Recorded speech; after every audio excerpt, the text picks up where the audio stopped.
Do you deal with bloating, food allergies, skin rashes, acne, diarrhea, hemorrhoids, anxiety, depression, or brain fog? If so, you might be one of 3 Americans that has candidiasis, also known as Candida. Guess what this pathogenic, opportunistic yeast overgrowth feeds off of? Yep, sugar. Sugar's the fucking devil. Hi, I'm Julie Cielo, mortician, medium, yoga therapist, life coach, and founder of Femme Fatale, the creator of the world's first probiotic mocktail. Yes, I used to ferment people, but now I ferment probiotic mocktails. The cool thing about death is it's not real. Energy cannot be destroyed, only transformed. Femme Fatale was inspired by a moment in 2001 when I was sick with a mystery disease that left me bedridden for months. I was unable to eat or drink anything, especially not alcohol. I'd be buckled over in pain with severe bloating and cramps every time I ate just about anything. I attended a concert during that time period that made me see how if you didn't drink, you weren't part of the party. Feeling left out sucked, and as did the health challenges I was dealing with at the time.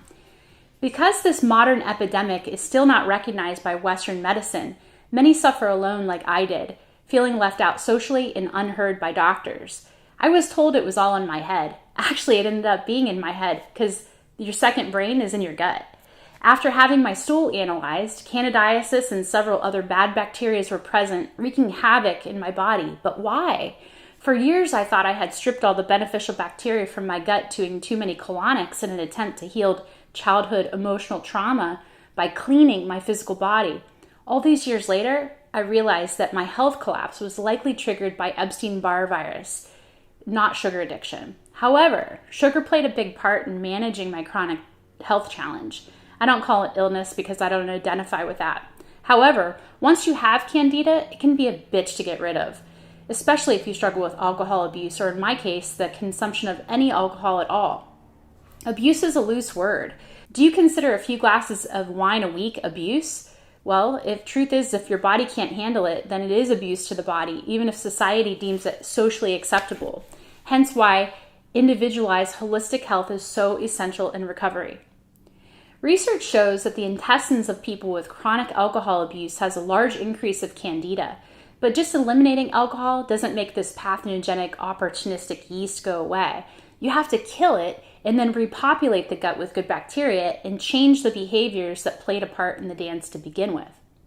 We're more than just flesh, we're energy. So we must change our vibration to no longer be a match for the frequency of Candida, this opportunistic, boundary-crossing energy, and reclaim our power.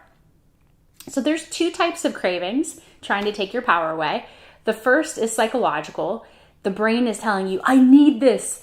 And the second is purely physical, an actual physical urge, a desperate need to get some alcohol, or more specifically, sugar in the form of alcohol, into your body. Have you cut out alcohol to be left with a severe sugar addiction? If so, hello, Candida. So, Candida disrupts critical neurotransmitters in the brain like dopamine and serotonin at the root of alcohol addiction and can create or perpetuate the cycle of addiction. So to overcome alcohol abuse or addiction to alcohol, Candida overgrowth must be addressed. To overcome Candida, one must give up alcohol. So it turns out that us humans aren't alone, even if we think that we're the loneliest social outcasts out there.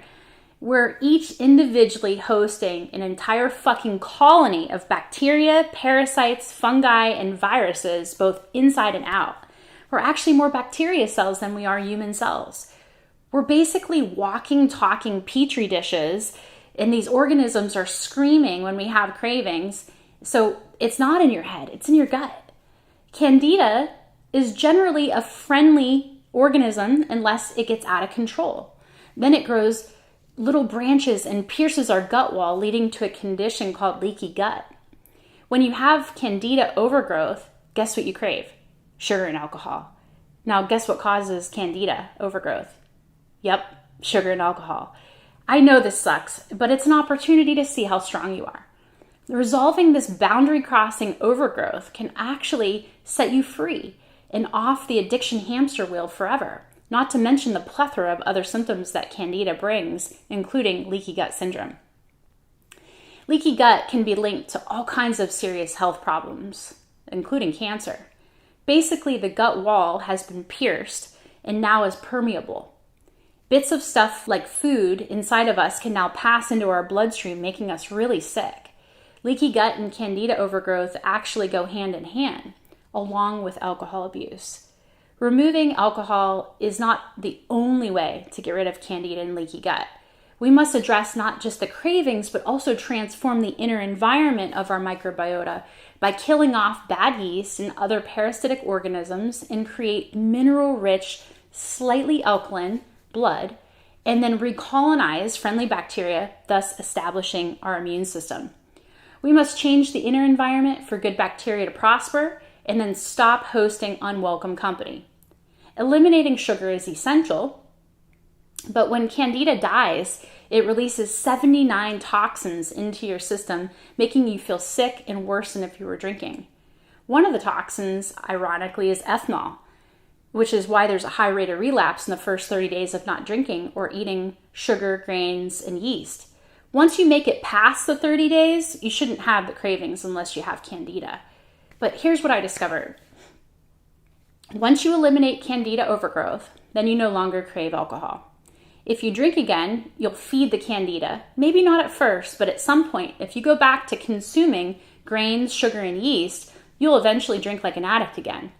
Because Candida takes over and causes these intense sugar and alcohol cravings, which explain the relapse, but not just with alcohol. From my experience, just a few drinks and boom, the Candida is back. I wasn't even much of a drinker back then, nor did I eat a lot of sugar, but I ended up with an autoimmune disease and chronic Candida, likely due to undiagnosed Epstein-Barr virus from childhood mononucleosis.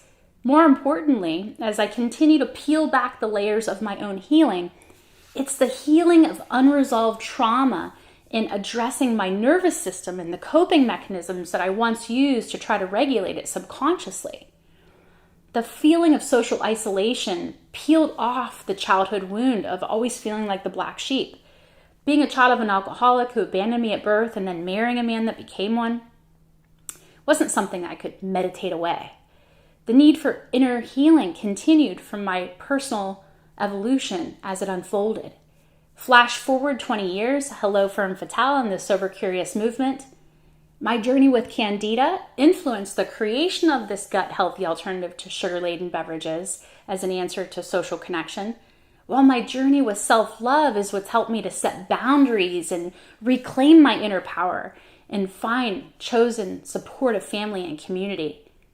Drinking dirty is a way to improve gut, skin, and immune health by putting live soldiers for peace into your body to fight the good fight against countless pathogens trying to invade your body and wreak havoc on your health.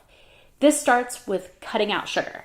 It's true, during the process of fermentation, bacteria and yeast feed off of sugar, but it's important to know that the sugar is for food for the organisms, not for us.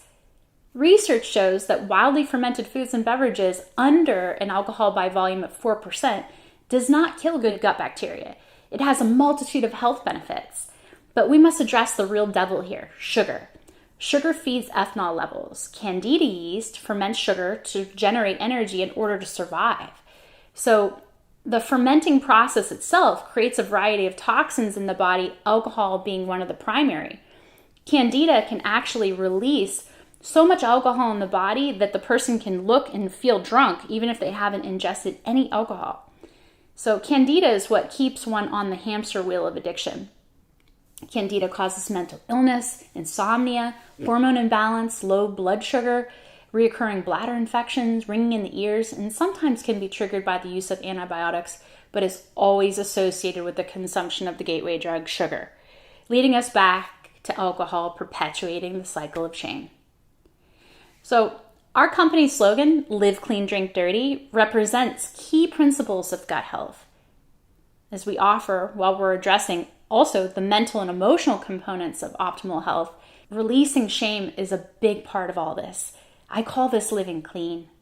The question to ask is, if we know that alcohol causes inflammation and candida, leading to gut health issues, why the hell would we do it?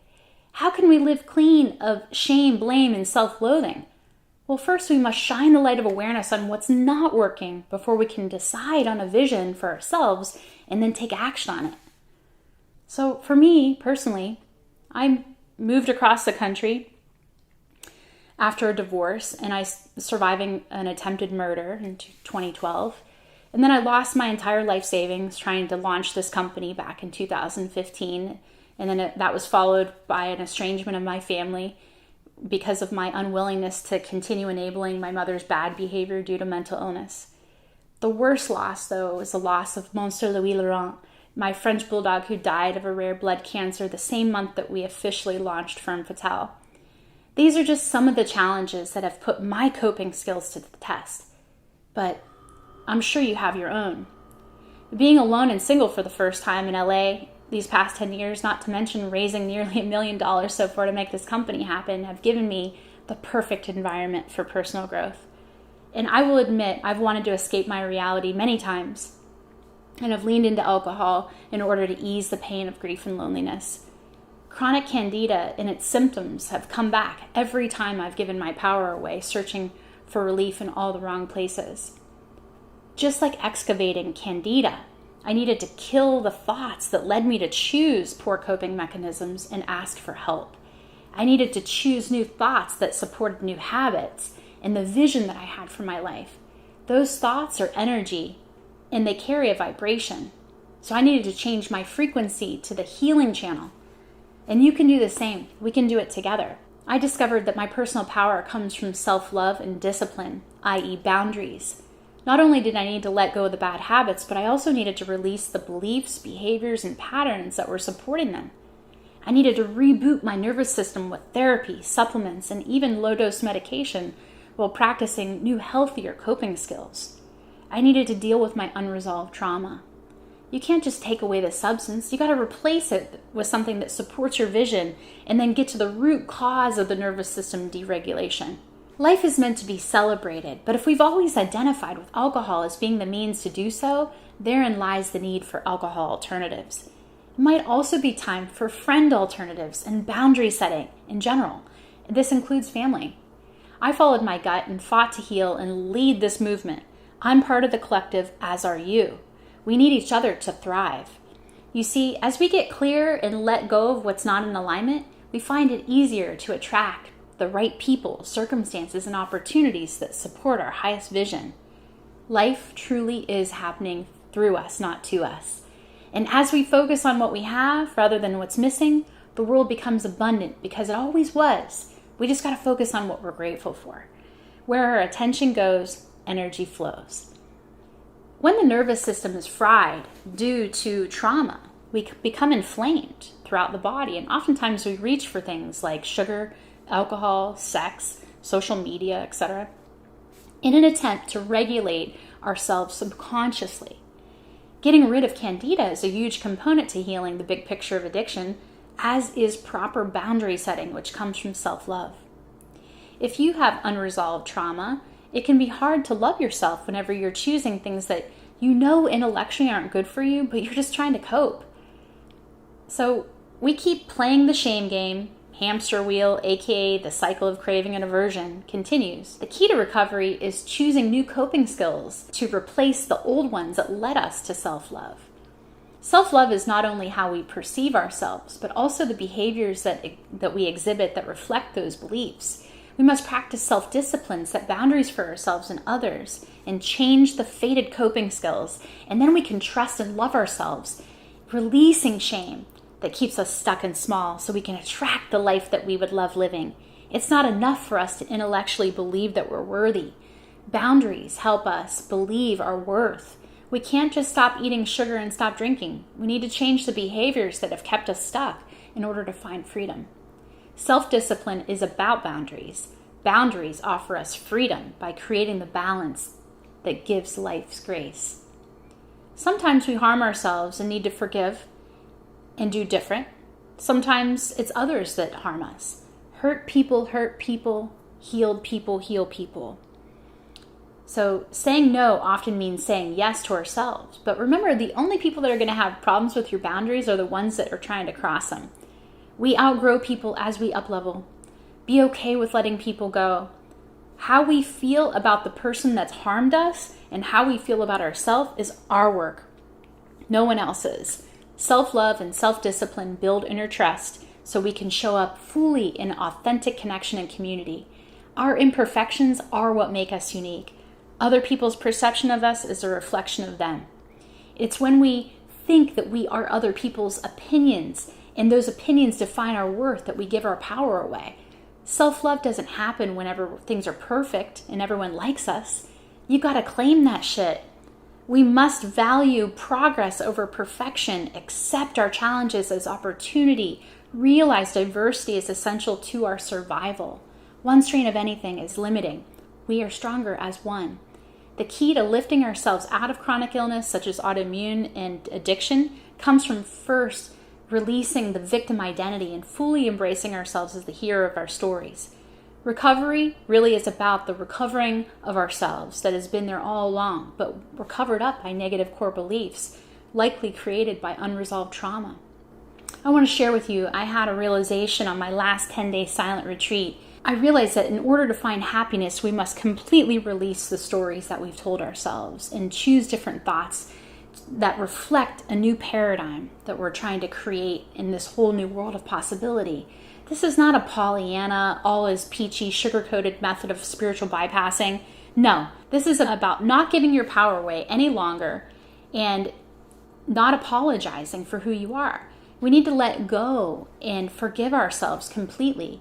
And then whenever these memories arise, we immediately replace it with a thought of what we're creating in the now, what we're grateful for, breaking the habit of neuropathway. We live in an inside-out universe, so we got to change our inner landscape for the world to change. And this happens through the transformation of perception, staying diligent and disciplined when it's tempting to go back to old ways of being that have kept us small. Just like fermentation and in death, we have to let something rot or die for something else to be reborn. Set boundaries that support your freedom and reclaim your power. Seek community of like-minded folks that support changes to these worn-out coping mechanisms that you once identified with to ease your inner pain. There's a light at the end of the tunnel of addiction, and once you address Candida and the nervous system malfunctioning due to past trauma and start to choose better, you really start to uncover and get real about your healing. So in a polarized culture that wants to see everything black and white to divide and separate us, let us strive to be the people who see the many shades of gray instead of looking for reasons to exclude others because of their prerogatives in managing their own personal experience just because it's different than our own. This is called oneness consciousness, and it trumps scarcity mentality. One thing's for sure, sugar is the devil, good bacteria cures, and personal boundaries support our overflowing capacity to love ourselves and love others. Live clean, drink dirty.